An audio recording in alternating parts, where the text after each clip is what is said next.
Noodles. Destructible environments in Black Ops 2? Destructible environments in a Call of Duty? What? Really? Huh? Is that true? Is it a rumor?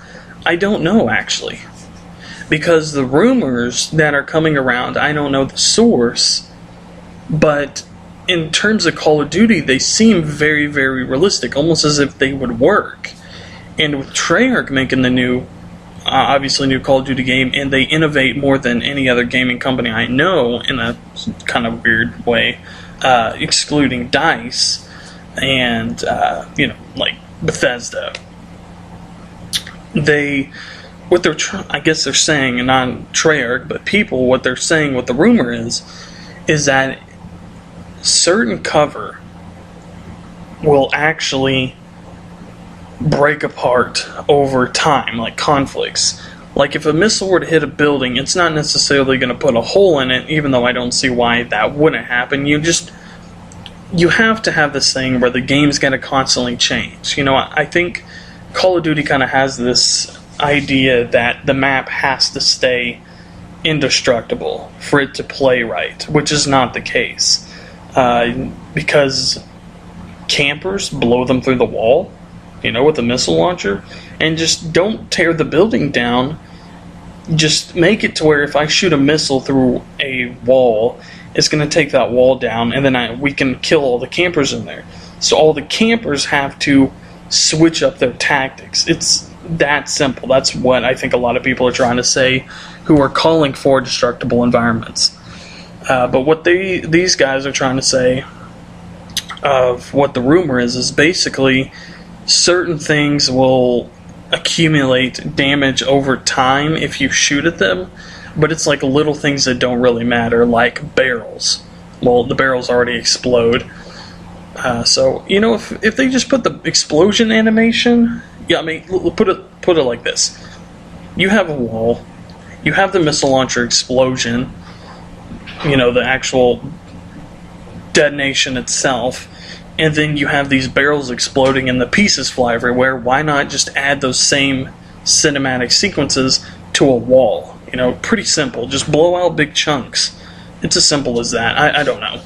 But things like, computers already can get destructed, Windows can already get destructed, but they're talking about things like small walls, like wooden walls. You'll actually shoot and it'll put bullet holes through them, and then it'll eventually break them apart and stuff like that. And I think that's a good idea, but it's just like,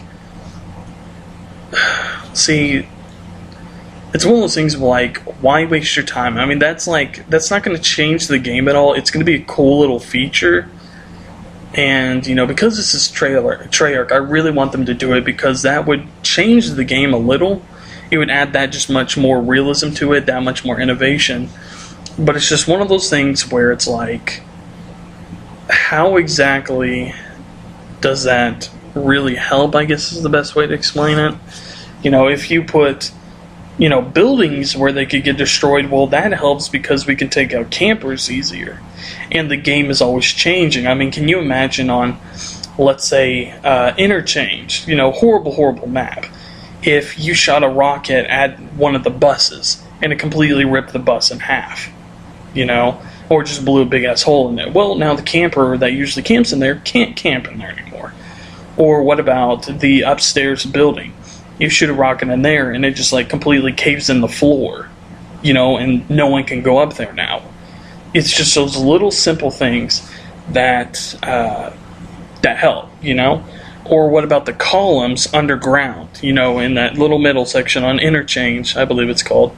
Is it Interchange? It's the one where you're in the city, not the one where there's all the highways and it's grassy in the middle, but the other one, I'm pretty sure it's called Interchange. But you go underground and there's all those pillars. Well, what happens if there's an enemy team down there, and let's say you're playing Domination, I think is what it is, and there's 3 capture points and one of the capture points is down there, and you fire, you get a bunch of guys, you fire rocket launchers at these pillars, completely caves in the entire cave, killing, we'll say 5 of the enemy team. So whoever got those 5 kills, with the last rocket that blew out the last pillar, gets those 5 kills, and it's called like destruction kills.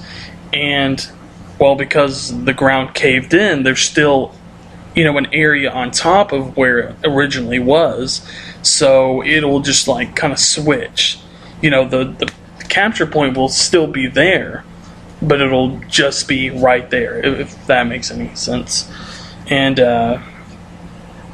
so yeah, I mean, I think that would be pretty self-explanatory, maybe is the best way to put it. Yeah, I mean, I think it's a good idea, but at the same time, I don't think it's necessary. So that's it for this video, and I will talk to you guys later. So, yeah, like, comment, subscribe.